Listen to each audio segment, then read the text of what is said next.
Hello, I'm Richard Exley, the storyteller. In a few days, I'll be celebrating my 79th birthday. After reflecting on that momentous event for a few minutes, I decided to share some of my thoughts. Unfortunately, by the time I made it to my computer, I couldn't remember what I wanted to share. I'm just kidding. But I do have to admit that, like a lot of other things, my memory isn't what it once was.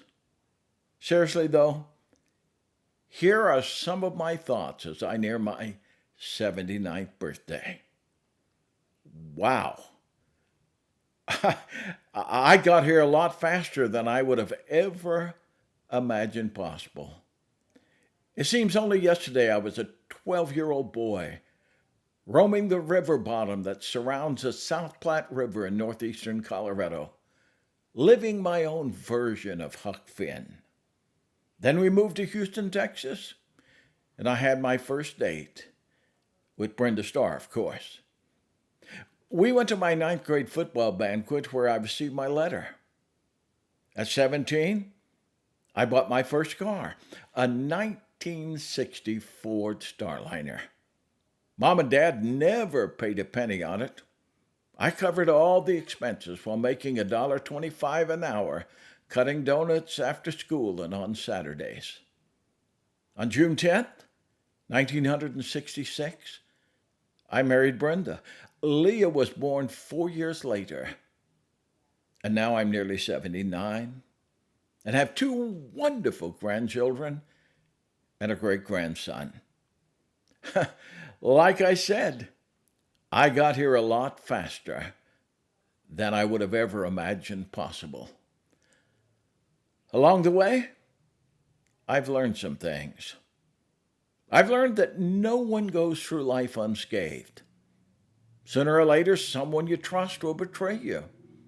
A business deal will go south, leaving you in a financial crisis. Illness strikes, or someone you love dies. I'm going to encourage you to refuse to define your life by any single event, whatever it may be. It's a real part of your life, but that's all it is, just a part. When you've been hurt, make peace with your pain. Turn it into an ally. Embrace it and learn from it. Remember, God has a long history of turning life's tragedies into opportunities for personal growth and development. Storms produce strength and character. I tell you the absolute truth. I hate hard times. But in looking back over my life, I can see that the hard times have been used by God to make me who I am today. Without them, I wouldn't be the man God has called me to be.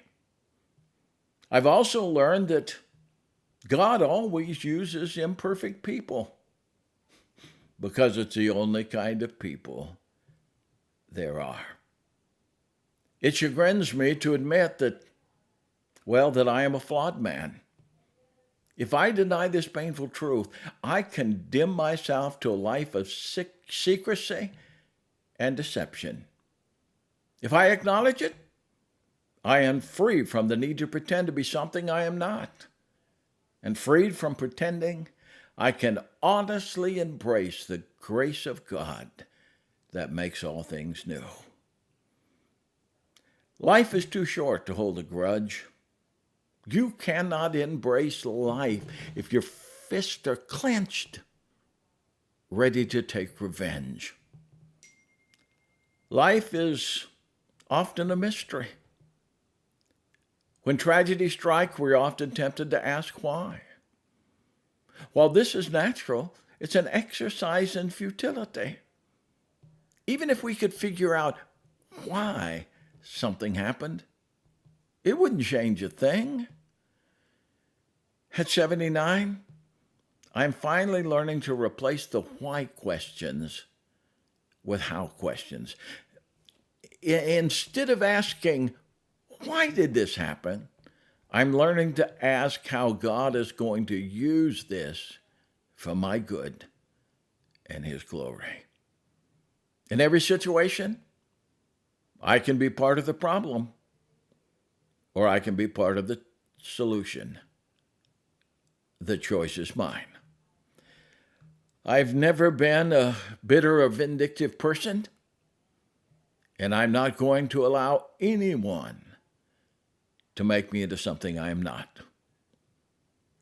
We cannot escape life difficulties. They're inevitable, but we can prepare for them. God never gives us wisdom for imaginary problems or strength for imaginary challenges, but only for the real ones. God never gives us grace in advance. It always comes just when we need it. That's why people often say, I could never bear something like that. Yet when it comes, they not only bear it, but they do so with remarkable grace. Truly, God's grace is sufficient. Grace doesn't make things easy, but it does make them possible. And the most important thing I've learned is that the security of my salvation rests not on what I do for Jesus, but on what He's done for me. Do I have any regrets? A few. I wish I'd been less full of myself. I wish I'd invited people to receive Jesus every time I preached. I wish I'd prayed for my family more faithfully. I wish I'd been a better friend. I wish I'd been a more godly man. What does the future hold? Well, most of my life in ministry is now behind me. Realistically, I may have a few more years of productive ministry, but I have no guarantee of that. So where do I go from here?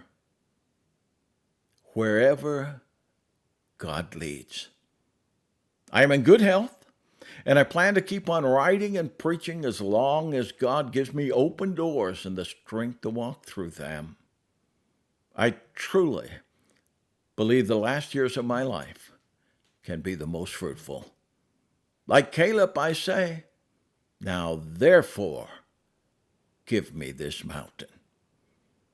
This is Richard Exley, straight from the heart.